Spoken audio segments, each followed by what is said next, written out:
I was thinking that the what is Disabled Access Friendly campaign. This is what we should be teaching, because I think that we all agree that it is for a good cause. Now, in a moment I'm going to tell you about how we did it at our school and why you should all be doing it. But first of all, why are we so reluctant to use it? I've talked to some colleagues who said that they don't want to use it because they feel that they are too sensitive to deal with this subject. I didn't want to use it in the first place because I had a disabled person in my family and I also had disabled friends. So I think that this is just an excuse that we should overcome at some point. Also, because of the situation in our country now, they say that it is too depressing a subject to use.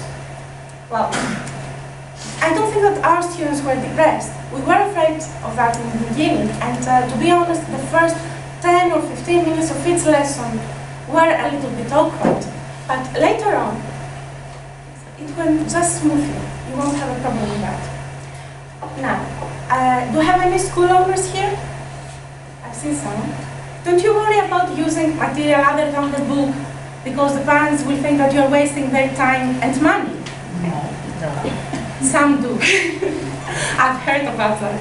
Now, we also have a problem with teachers. How can you persuade your teachers to do extra work? I know for a fact that the first time my teachers heard that we're going to do this, they didn't like the idea because it was extra work. But you can see what happened when we tolerated it. So, I think that these are all excuses about doing it.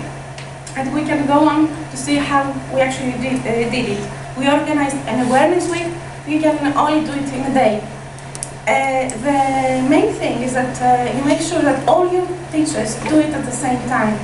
Even our German teacher did it. The only specification was that they would produce a project at the end of each lesson. I wanted a poster for the school so that the students, the parents would see what we were doing when they came at the school. However, Miss Dora, one of my teachers, who's over there, decided to create a poster. Nobody asked for that, and she put it on Facebook. So a lot of people knew about it before we even started. My proficiency class went out to the school and Achilles is here to talk about what we did with them. To be honest, when Zevi told us we were going to do this project, I thought, oh dear God, I have tests at school, private lessons and proficiency exams this week. I don't have time. But I did my best to keep my feelings entertaining, as everybody else. The funny thing is that the whole procedure became quite interesting. We spent a week discussing, watching videos and researching the legislation on the technical specifications that are required for the buildings. The more we learned, the more we liked.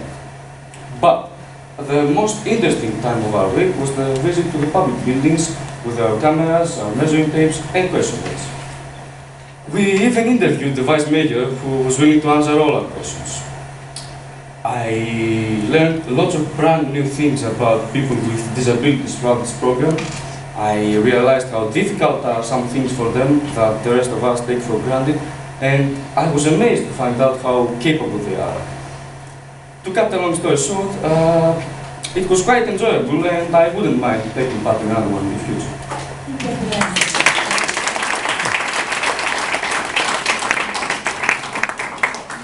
The interview with the mayor was not an easy one, and they made some really difficult questions that adults wouldn't. Well, now, I don't have time to tell you everything we did, but 6 teachers worked for 90 hours, and here are some numbers to consider. We had 20 signs put up on our school walls from junior classes, 25 poster projects, 65 posters for home, 1 storybook. This was Ms. Dora's idea again. 3 videos from junior classes, and then we had 20-word video PowerPoint projects from B2 and C1 and C2 classes, 41 essays, and 1 wonderful notebook which I have with me here. And you can see I will leave it outside later on, where everybody wrote their impressions of what we did. This is really interesting. Now, if you don't think that this work is not a good reason for actually using the material, we can go to the next slide, thank you. I was not certain that it actually affected the students. So to make sure, we had our school psychologist, Dr. Kordas, to conduct a survey after the end of their awareness week. According to the survey, our students claimed that they gained knowledge and got practical information about the subject.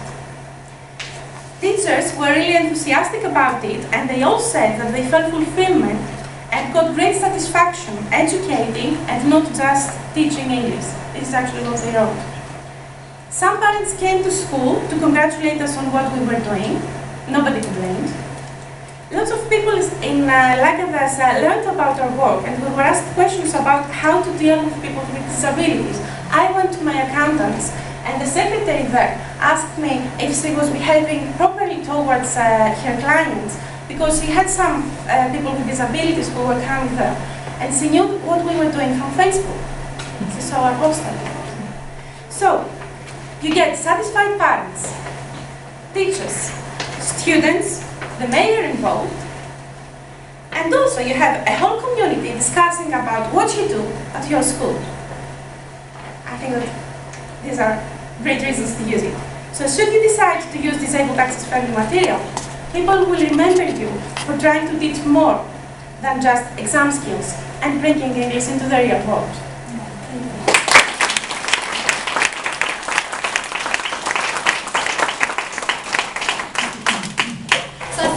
These teachers have shown that you can make a difference.